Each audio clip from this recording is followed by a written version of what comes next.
Thanks for watching our homemade Justice League. This is how we made it.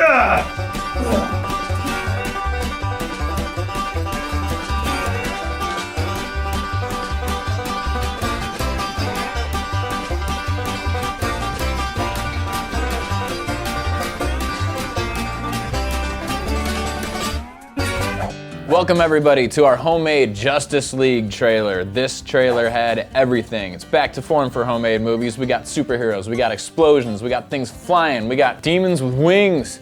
I don't know, what didn't this trailer have? Joining us today to play Diana / Wonder Woman is our good friend Nar. Hey. You might recognize Nar from our Thor trailer. I was hella. Yeah. Because that joke hasn't been done enough. Not on this show. We already had a Wonder Woman costume. It was originally made for Costume Squad and then used again in the Wonder Woman trailer. We made a few minor modifications to the costume. I added an armband, a new headband, we gave her a golden lasso. It's a Wednesday. Yeah, Dressing typical. up like superheroes. Yeah. Saving the world. Gonna need these. The scene where Wonder Woman does her super awesome kung fu kick and trips up one of the bad guys, we had to cut it into two different parts. One of them was miniature, and then the second part we did life size. To make the Wonder Woman miniature, I actually used another female superhero, Black Widow, and then attached all of her clothes on top of that. John made this really cool bank scene out of cardboard, and then I added another 2D element to it to make it look like there was a hallway. We staged everybody on wires. I was on Wonder Woman, Angela was on the bad guy, and then we matched that with a life-size shot of Nar whipping her hair back. Casting Batman wasn't easy to do. We knew we needed somebody with a big personality and just the right look. Hi. Clint Gage fit the bill. You probably recognize his voice from many Cinefix Entirely possible. I have a very videos. different VO voice than in real life. Well, today you need your Batman voice. Do you All right. have that ready? Bale or West? Keaton. Keaton? Oh, that's an interesting one. Yeah, see ya. So the Batman outfit was probably my favorite one to make for this particular trailer. Craft foam is an awesome product to use. When you heat it up, it actually becomes quite malleable and you can mold it into whatever position you need it to.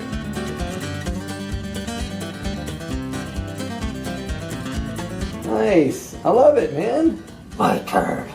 Clint tried this on yet? No, not yet. Should we go down and give it to him? No, I think I want to keep it, if that's okay. Can you make another one? The rest of the costume consisted of a black long sleeve shirt, some long black pants, and a long piece of black fabric that I turned into a cape. Dude, looks awesome. Yeah? You look very Batmanly. There's a series of shots in this trailer that all follow one specific action sequence that seems to take place in a Gotham City sewer. We had to do this with a mixture of miniatures and life size. We started out with a 2D version of this Bat vehicle. Makes me happy. It also makes you look like Bane. The miniature Batman figure was probably the most fun to make. Everything is painted black except his base part, so I masked that off with blue tape and sprayed everything else. Threw a wire on him and we sent him through the air. When he lands inside the Bat vehicle, that's when we switch over to life size. In order to make this happen, John built a 2D cockpit out of cardboard, sprayed it black. I added a control panel to that. Look, I'm Batman. Driving the Batmobile. Is the bat signal on? Yes. Time to fight. We had Clint on a roller racer doing a cool spin move, and the camera does a quick tilt to complete the effect. Once he's in the cockpit, you have a straight-on shot of Batman's face. John made the back of his seat using cardboard. And he goes, my turn. And then cut out two holes with lights behind them, simulating the lights that you see in the shot. My turn. Yeah, that's it. Yep. My turn? My turn. I think so. Then we go back to the miniature world. I got the bad guy on a wire, and then I also have some pieces of pipe cleaner that I put on another wire to act as the laser. You can see Batman is ready to rock! Flash's costume was probably the simplest of all the costumes. It's just a full body red spandex suit. I made a face mask out of an old Teenage Mutant Ninja Turtles mask that we had laying around. I added the little logo. I spray painted some elbow and knee pads to give it a little more definition. I only have one question for whoever's gonna play the Flash. Yeah. Can you fit into these? I mean, All right, let's see you go from there yeah. to over there instantaneously. This is the test, all right? Yeah. Huh? Wow. You're We're gonna take this piece of plastic and put it in front of the camera with a blue light underneath it. When we move it around like this, Now we're talking, dude.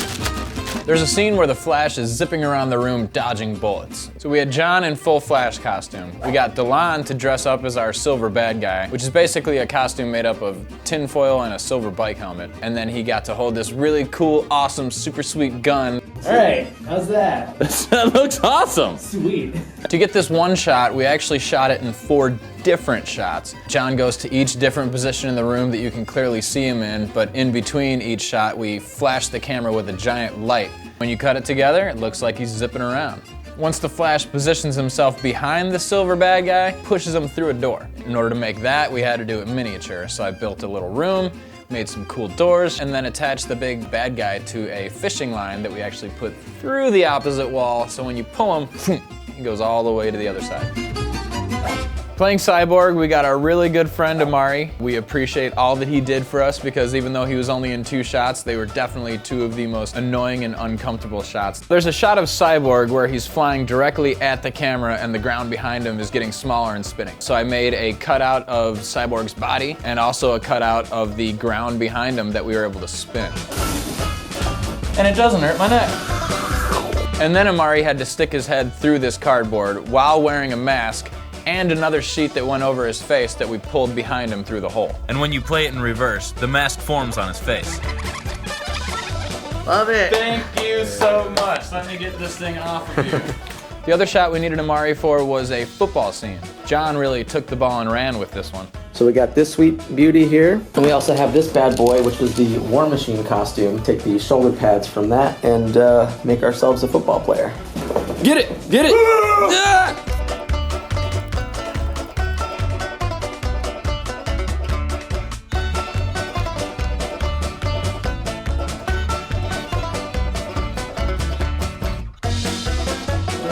there you go. Sweet. All right, man. I was a defender.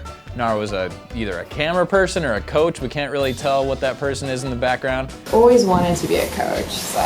Some pretty good characters. Wonder Woman and the coach of a football team. Oh yeah, I'm very versatile as an actress. Yeah. And action. All right, we got it. Nice. Hey, yeah, that's right. Ow! In the shot where Cyborg is shooting a giant blue plasma ball, we had some really cool effects. Jon actually drilled a hole through Cyborg's head, and we put a laser pointer in the back of the head to make his glowing red eye. In order to get the blue plasma, we balled up some saran wrap that I had sprayed blue, and when you pulled them apart, it made it explode.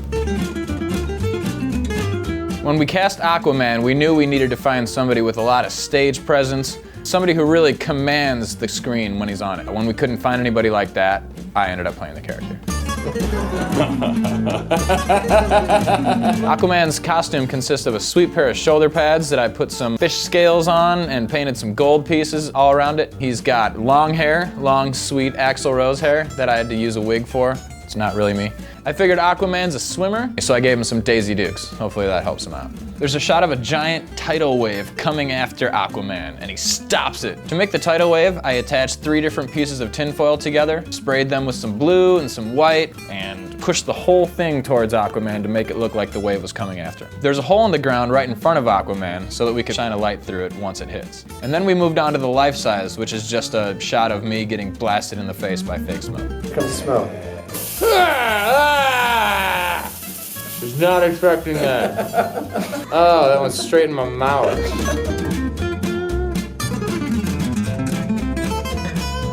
Yeah!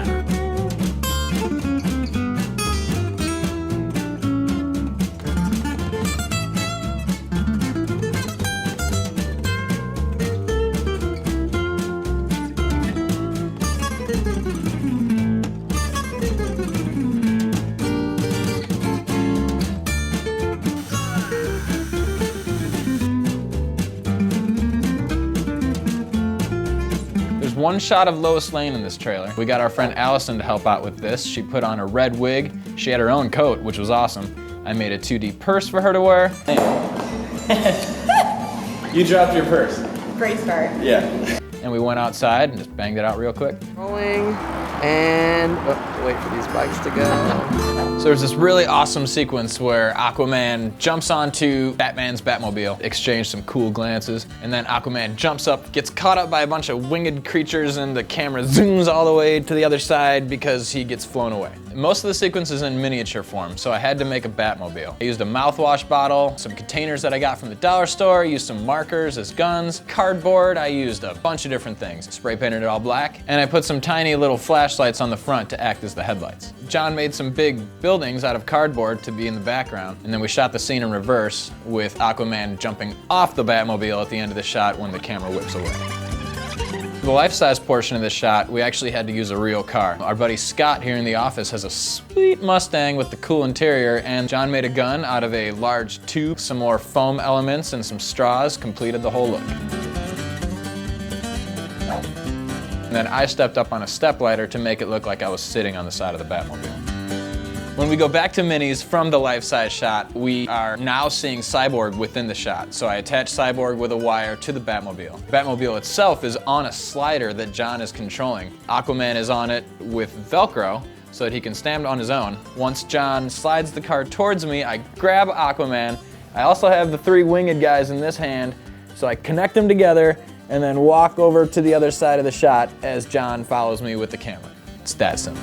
So for the final sequence in the trailer, we shot it all life-size. It's Batman talking to Commissioner Gordon. We got Wonder Woman in the background, and then Aquaman comes up seemingly out of the water. Jon was nice enough to step in as our Commissioner Gordon, donning his awesome fake gray mustache and a cool hat.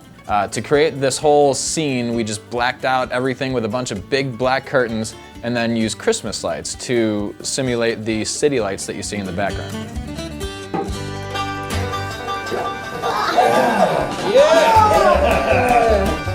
All right. Justice Leaguer's hug. Totally put your glasses back on. Oh, you're wearing shorts. Well, we needed an actor who would work for free. I'm pretty cheap. I feel pretty cheap, dressed like this. What are your superpowers again? A little less movement, Jon, but I like the enthusiasm. Action. What are your superpowers again?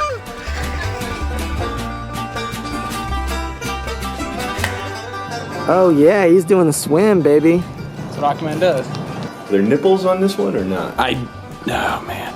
Are there? Mark J. Aquafish Man. Get that hair. Aqua Bro, ladies and gentlemen. Aqua Bro. And thanks for watching our behind the scenes. Make sure you check out the links below for the side-by-side comparison and the original. We here at Homemade Movies will see you next month. Up and away!